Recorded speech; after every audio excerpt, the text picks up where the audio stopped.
I've got Tim Lovett with me today, and I just want to say thank you for all your support because, again, donated a gift to this campaign, supported Street Food Fest, supports anything that's going on basically locally. So massive support of local business. I really appreciate it, man.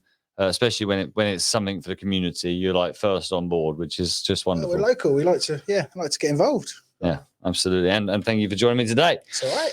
So I could go in many directions straight away, but I'm not going to go too deep to start with. Can we just get a bit of an introduction into your life as it is, in the sense of your route into business is interesting and it plays a part, I think, and how you found that transition, I think, is also very useful. It's going to be my therapy session, I think. Yeah, sorry, man. No, it's good. It gets deep in here, you know. You don't ever, one of the things of being in business is you don't often, unless you program it, you don't stop. No. As Ferris Bueller said, didn't he? And stop and look around once in a while. You can miss it. And you don't necessarily sit back and reflect. But no, so I got into, so we own a family estate agency on the Market Square, Lovett Sales and Lettings, which has been in place under one name or another since the early 80s. Mum and Dad set it up.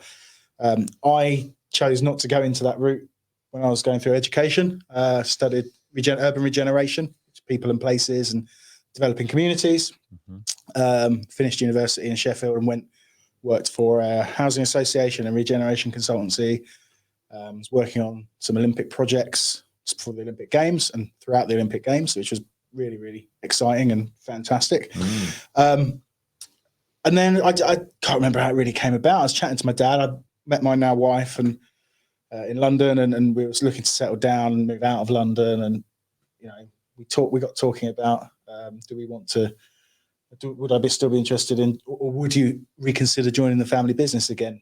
Dad's retired, mum's retired. They're sort of running it from afar, but not really. Yeah. Okay, is that such a thing? It keep tabs on it. It's not on the shop floor, so to speak, and not growing it.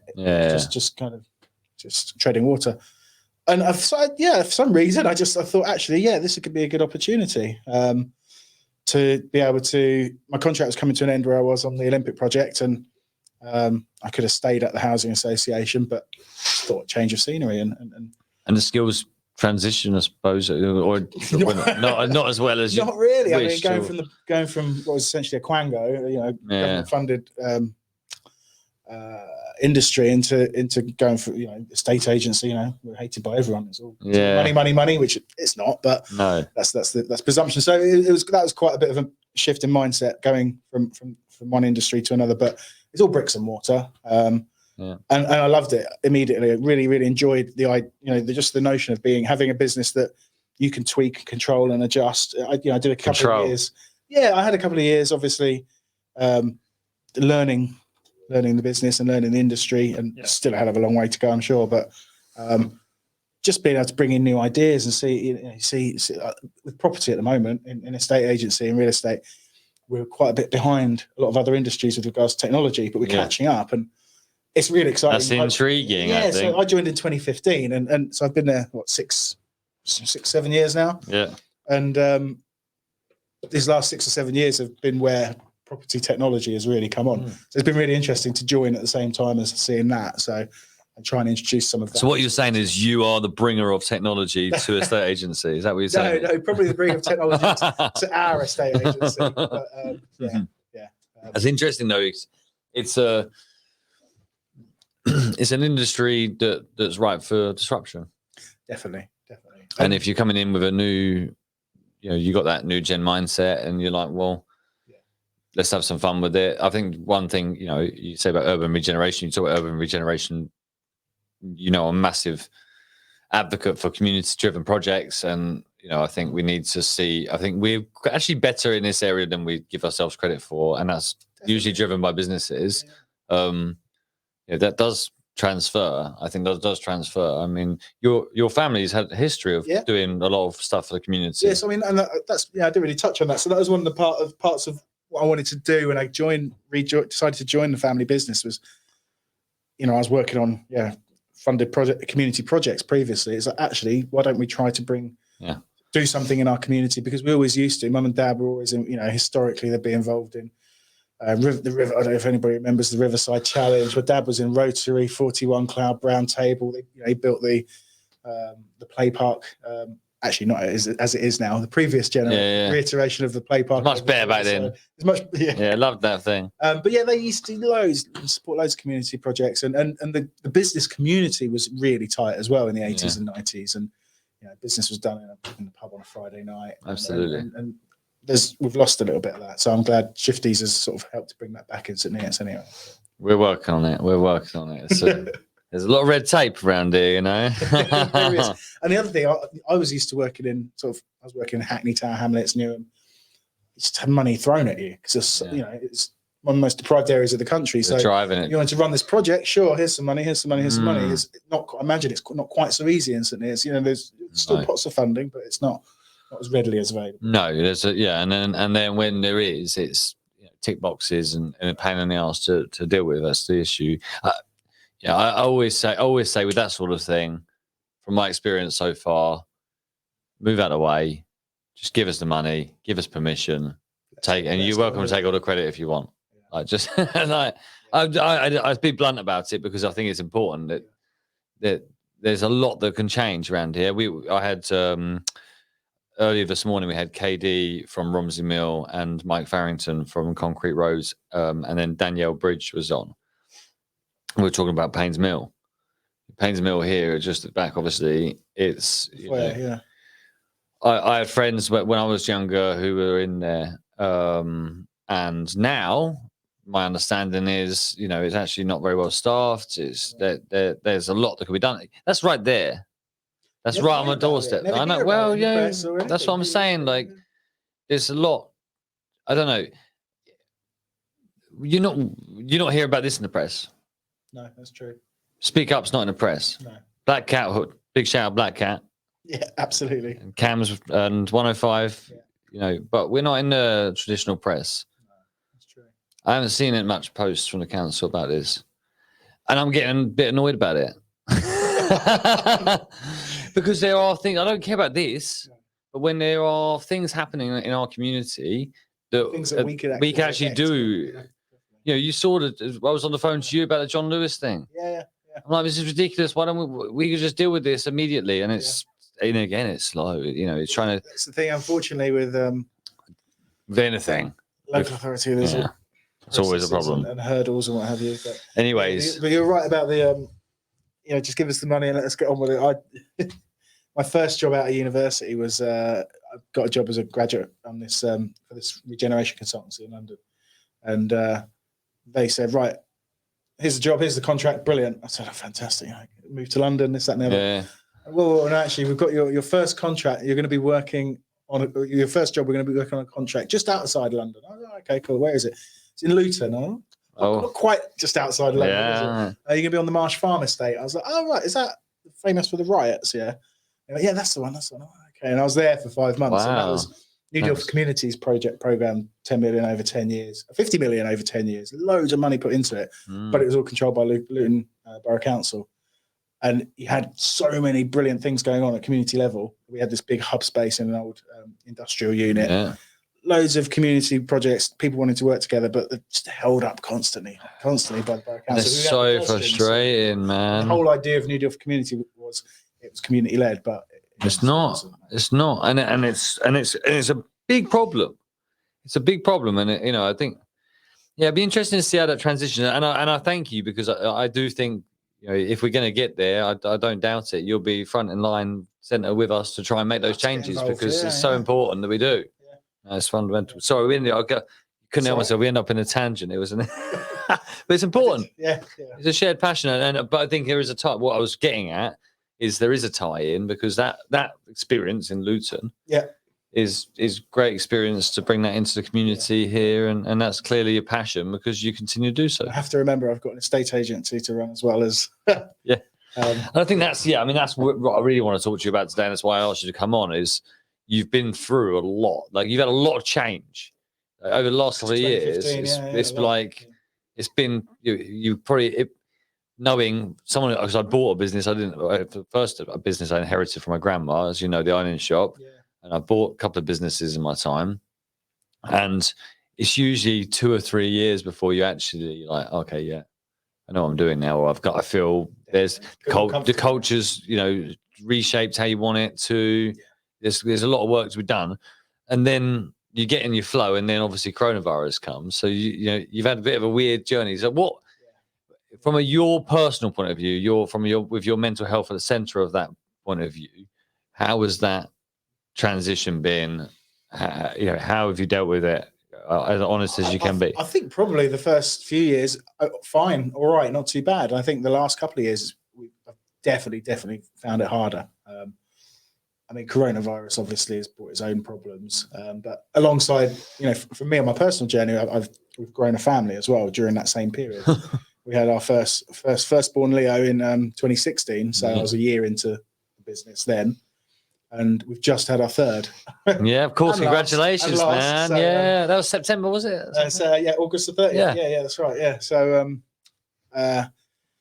so now a family of 5, whereas it was just me and my wife when I joined the family business, is now a family of 5. And it brings its own challenges. 3 kids under the age of 5, as well as trying to develop a business that, estate agencies, peaks and troughs. It's really hard to know. You don't have a crystal ball. You don't know what's coming. We don't know what's coming this year. We can talk about it and say we predict it's going to do this, that, and the other. But you don't expect a pandemic to come in. No. And for us, it's ours is a very much a face-to-face business, and it's all about communication. And I think we got off quite lightly during the pandemic at the beginning, 2020, March, April, May. We had to work behind closed doors. We had to work from home, but the government were quite quick to reopen the housing market. Of course. It affects so many other things. So from the beginning of June, we were able to work in skeleton shifts as long as we weren't all sort of mingling within the office behind closed doors. But those few months where we were all working from home, it started off and it was fine. It was great. I was like, oh, this is great. We've got a big WhatsApp group. We've got 12 staff, 13 staff. And we're all communicating all the time and just, so-and-so's, if so-and-so rings, something the other, right, I've got an appointment here, viewing here, blah, blah, blah. And it's fine, a bit of banter as well. But then towards the end of it, it started to fall apart. Really? Yeah, it was just, people getting frustrated and, people going quiet as well, maybe? Yeah, I mean, can't really go into specifics on people, but it's hard to keep tabs. And you have trust in everyone, but you have certain people who go very quiet on the WhatsApp. And you're like, all right, and then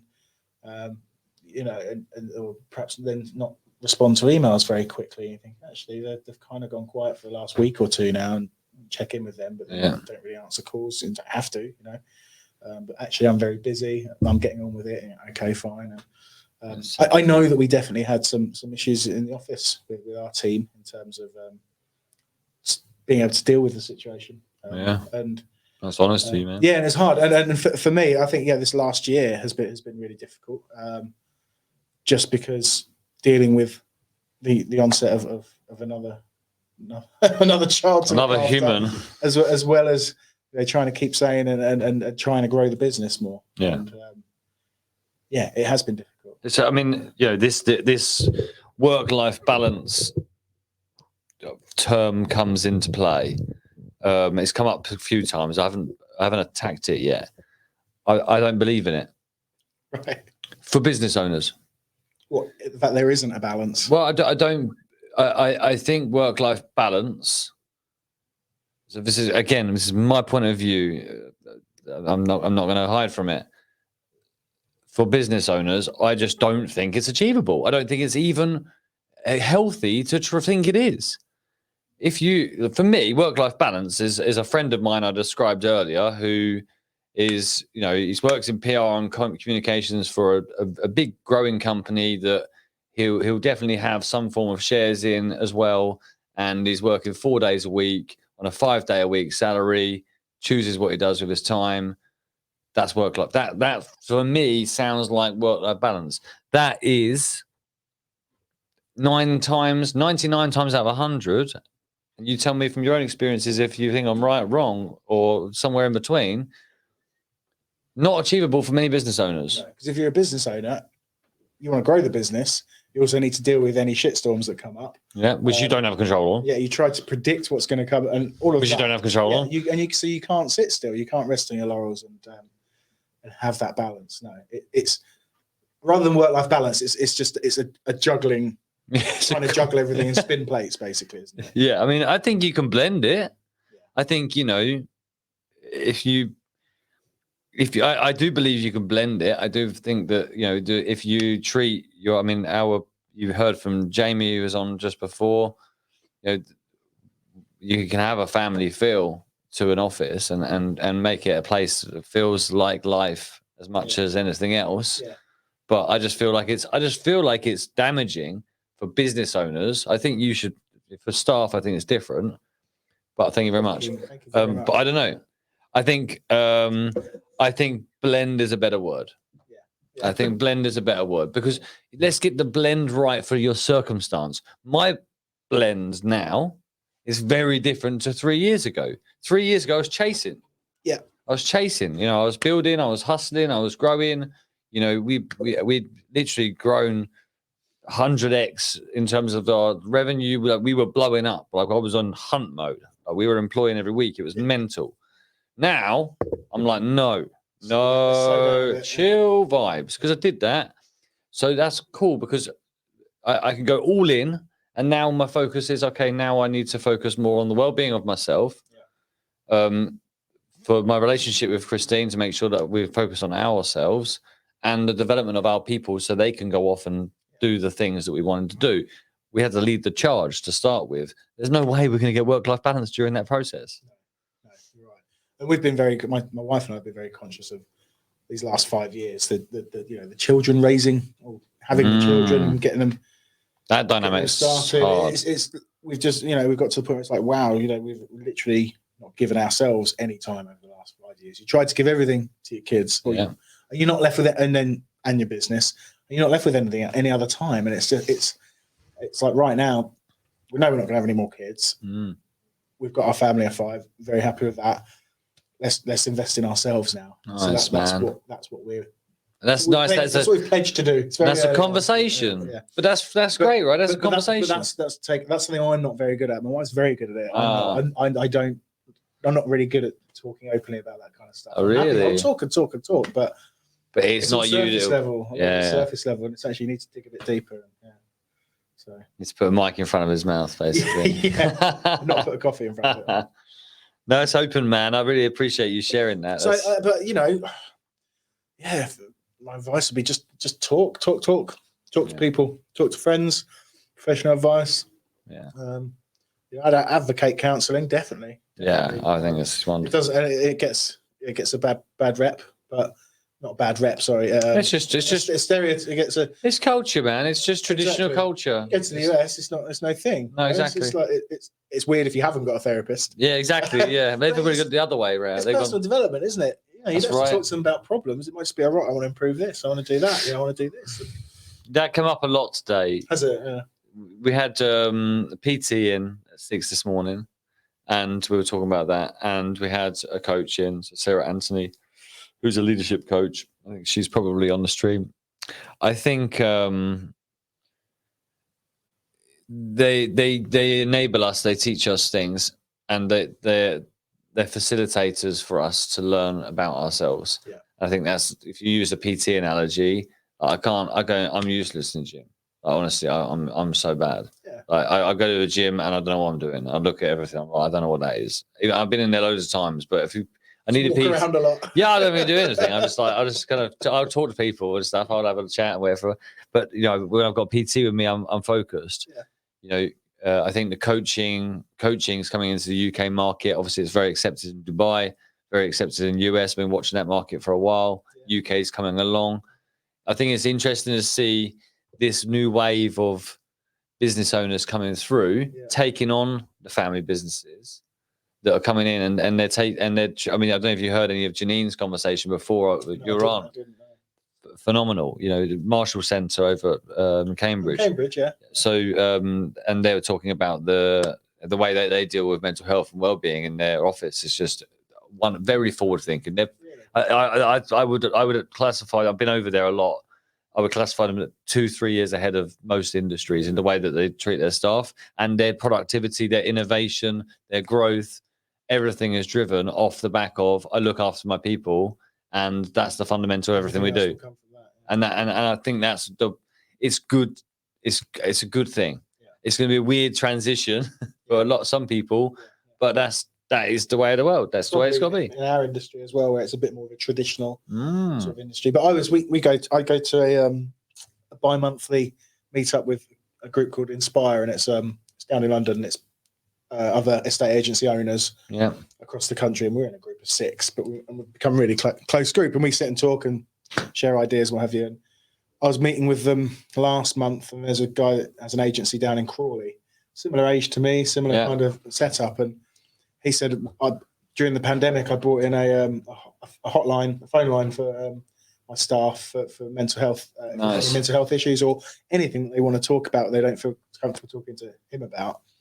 And so I think he's got 12 staff as well, and I get a report each month from calls made. It's completely anonymous, doesn't say who's but made just say volume. And he said, and I thought it might be one. He said, I knew one person who was struggling. I thought she might use it. And he said it was over 60% of his staff. Wow. And I couldn't. In real terms, but that's 7 or 8 staff. But he can believe it. Yeah. Well, I said it earlier. I said it earlier. Jamie was on earlier. We've had, and we're open about it. You know, we had one member of staff going to complete mental health crisis. We've had 2 people proactively outreach and say, "I'm not okay." Yeah. This is good. It's good that it's a good start. Came out and actually, you know, it's environments that enable. It's leaders like that want to enable people to do that, because that starts a conversation about performance. It's not all about reactive. It might be that might be that might get them started. But as you know, when you develop yourself and what you put in your brain and what you tell yourself every single day, if we all start enabling that conversation rather than making it a stigma. It's so easy for you to not sit and take stock and realise the journey you've been on and where you've got to, and actually the place you're in at the moment. And it might be that, you know, you are really struggling, but you don't necessarily see it because because life's crazy. Because life's crazy because you've got there over such a long, slow period and slow time. But so there's something I'd like to do more is definitely try to give a bit more to our staff in terms of anonymous help if they need it. Well, I'll tell you what, if you haven't already, mental health first aid training, one of the best investments we have ever made as an organisation. Do you deliver that yourself? Danny B. Danielle Bridge from ABC Life Support. Yeah. One of the best investments. Like, get ready for the day after for tears and laughter to appear. Really? I will go as far to say that anyone who's watching this who's had mental health first aid training or been involved in or witnessed the change, the best way I could describe it is that. Really? Get ready for the culture to change when you allow and enable people to have the conversation like that. A beautiful thing, man. Really beautiful thing. Wow. Yeah, amazing. But yeah, anyways, look, Tim, absolutely loved having you on. Yeah, sorry, man, I'm giving you. We've gone into this. I've seen some comments on here. Is that D as in Mrs. D? Mrs. D, work-life blend. Yes, never thought of it that way. Yes, we do. I do believe work-life balance. Yep. I think it sails a lot of HR systems. Just saying. Well, look, Blue Monday. Why are we here? Yeah, we're challenging Blue Monday. Yeah. Why are we here? Everyone sees the adverts. Turn the TV on right now. Guarantee you see an advert for a holiday. There's a lot of. There is no balance. I agree. Yeah. I mean, business owners, I'd hope this would be the general belief. This is nice. So Sarah Anthony, as I mentioned earlier.